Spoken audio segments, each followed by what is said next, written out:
What's up, everybody? Welcome to the Good Wolf Project. I'm your host, Jerry Scarlato, and today I want to talk to you about how you can keep moving forward without letting your past accomplishments hold you back. It's not unusual for somebody to start a journey, to start a new path, maybe start losing weight, maybe start a business, and they get along and they get going and they gain some momentum, and then all of a sudden they run into a wall and they can't figure out how to get past that wall. And they start to get frustrated and they start to get worked up and they start to lose motivation and eventually they quit. If you are like other millions and millions of Americans that have tried and quit losing weight, that's exactly what has happened. They had this idea. I want to lose weight. I want to get 20 pounds, 30 pounds, 50 pounds off of me. And they start and they lose 10 pounds and then 20 and then 21 and then 22 and then it stops. Bam, plateau. And they quit moving forward. They quit making progress. And eventually they lose motivation and end up quitting. That's why we end up quitting, is because we lose motivation because we're not making progress. That's what is necessary for us to make progress, or for us to keep going and for us to have motivation, is to make progress. If you've ever felt demotivated in exercise or in weight loss, or like I said, in building a business, it's because you feel stuck. You feel like you're not making progress. So the importance of making progress and the importance of pushing through plateaus can't be overstated, because that's what needs to be done to get you to the other side. A perfect example in my life was in business.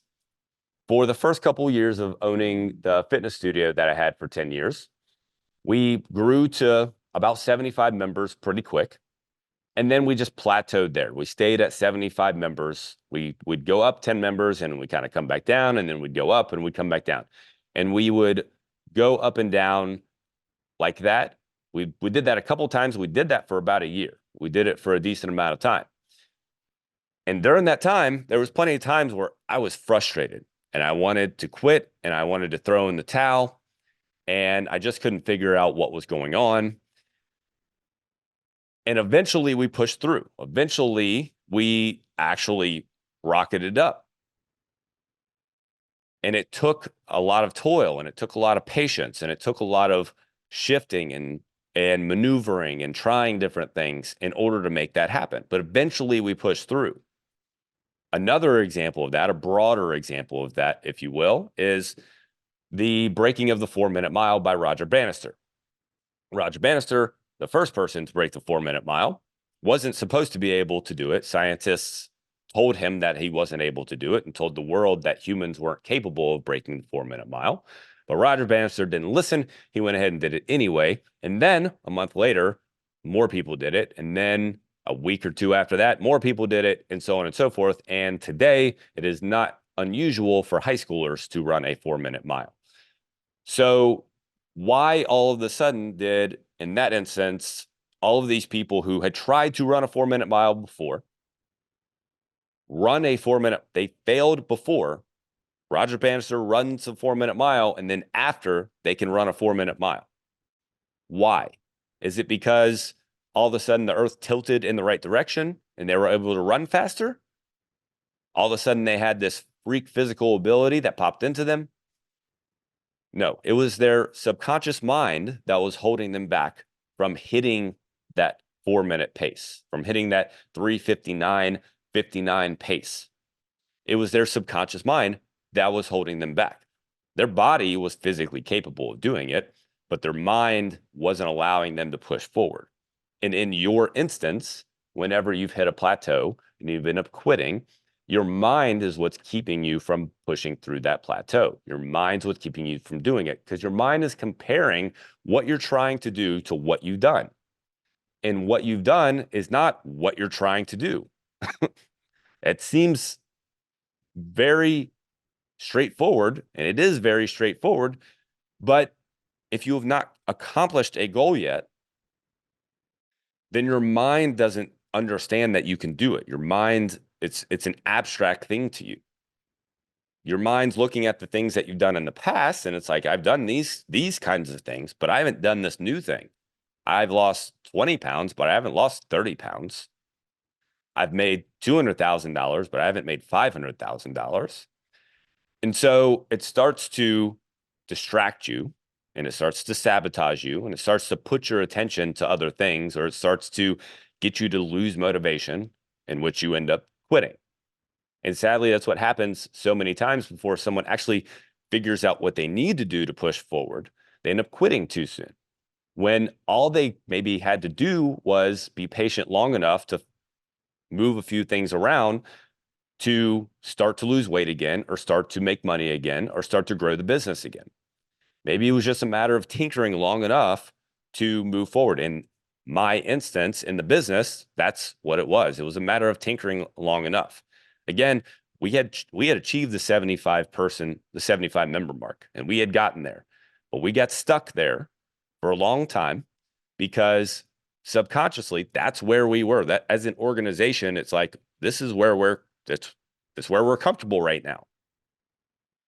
And we had to toil and tinker long enough, try things, try something different, try something new, and then eventually recognize that we were just getting in our own way so that we could move forward, so that we could make progress. And that's exactly, like I said, what happened in the Bannister instance as well, in the 4-minute mile. All of those people who ran the 4-minute mile after Roger Bannister did it, they had the capabilities, they had the physical abilities to do it. Their training hadn't changed much, I'm sure, but their mind was telling them that they couldn't do it. And so it was holding them back just enough to not allow them to bust through that plateau and bust through that 4-minute mile. So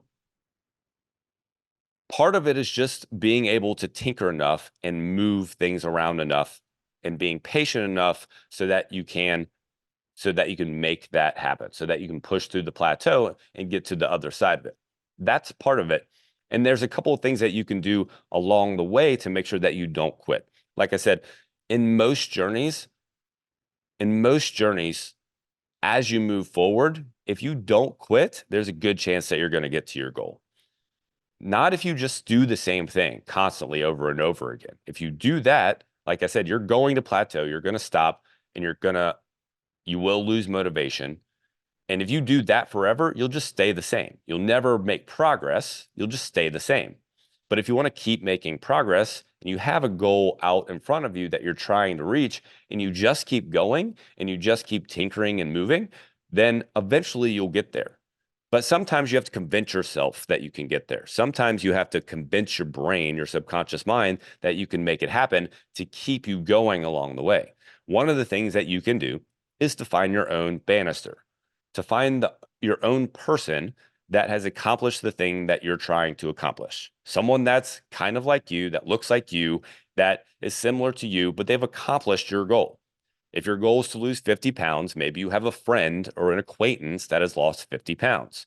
Or you can find somebody online very easily, like you, that has lost 50 pounds. And you can look at that person and you can go, well, that person lost 50 pounds. If they did it, then I can do it. It doesn't matter if you're 50 years old, 60 years old, or 30 years old. You can find somebody in each one of those age ranges that's lost 50 pounds and get motivated to try hard enough to do it yourself. Because if somebody else has done it, you can do it, because all they did was take action every day and figure it out along the way. That's all they did. They didn't do anything special. There's no secret. They just took action long enough to actually lose the weight, to actually lose 50 pounds. And that goes with any goal that you set for yourself. Making $1 million, growing a business, whatever, getting the next promotion in your career. There's somebody who's done it, and there's somebody that you can look at and you can use as inspiration to keep you moving forward. And that's one of the simplest things that you can do, is look outside of yourself, find somebody like you that has accomplished the thing that you're trying to accomplish, and use them as motivation, and recognize that they're not special. They're not special. They're not an unusual human being, because they're not the only ones who's done it either. There are millions of people who have done whatever it is that you're trying to do. I can guarantee you millions of people who have accomplished it. So just find one. And if it makes it easier, find a couple and go, wow, there are lots of people who have done this. And then you won't hold yourself back, hopefully. You'll go, okay, well, if all these people have done it, then that means I can do it. Because none of these people are any more special than you.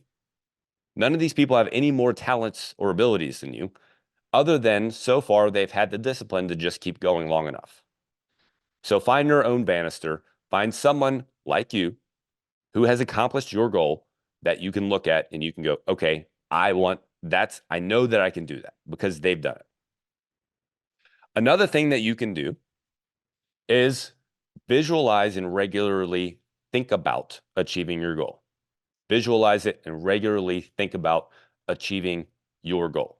Because a lot of times it's because your brain is too busy thinking about your past achievements that you're not able to push forward because it's just going, well, I've only lost 20 pounds.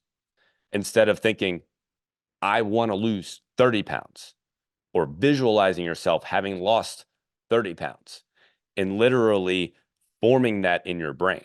Because when you start to form it in your brain, you start to visualize in your brain and you do that regularly, you become that person. You then are able to push through the discomfort that you're currently in. You're able to tinker and toil and find the new thing that you need to do to make progress. So in visualizing yourself accomplishing the goal and thinking about it regularly, then you can start to develop yourself into the person that you need to be to actually accomplish the thing. You can develop yourself into that person over time as you visualize that. And that's another great way to keep going. So you can find someone external to you, or you can visualize yourself accomplishing it. And if you use one or both of those things, it'll help keep you motivated to keep pushing forward. Now, of course, you have to keep going. Like that's the goal. That's what you need to do, is you need to keep taking action no matter what, no matter what. But if you're feeling stuck and you're feeling a little frustrated, those are just some things that you can do to help kind of remind yourself and keep in your mind that you can do it, to build the image in your mind and build that thought in your mind of achieving your goal, looking at somebody else and visualizing yourself doing it.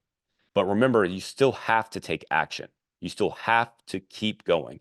You still have to change things from time to time so that you make progress. Those things still have to happen. If you don't change things from time to time, then you will stay the same. You will plateau. It's not just the visualization. It's not, excuse me, it's not just finding someone to look at. It is still continuing to change things to make sure that you are making progress and you're moving forward. So keep that in mind as you keep going. Remember, my friend, you can do this. Whatever your goal is, you can make it happen. You just have to go long enough to start to believe in yourself. And once you start to believe in yourself, then it becomes much easier. It becomes much easier because then you become the kind of person who follows through with your word, and you become the kind of person who focuses on yourself and prioritizes your health and fitness, prioritizes your ideas, and then you actually start to see them come to fruition. And when that happens, that's when you become unstoppable. So go out and win today so that you can have a better tomorrow.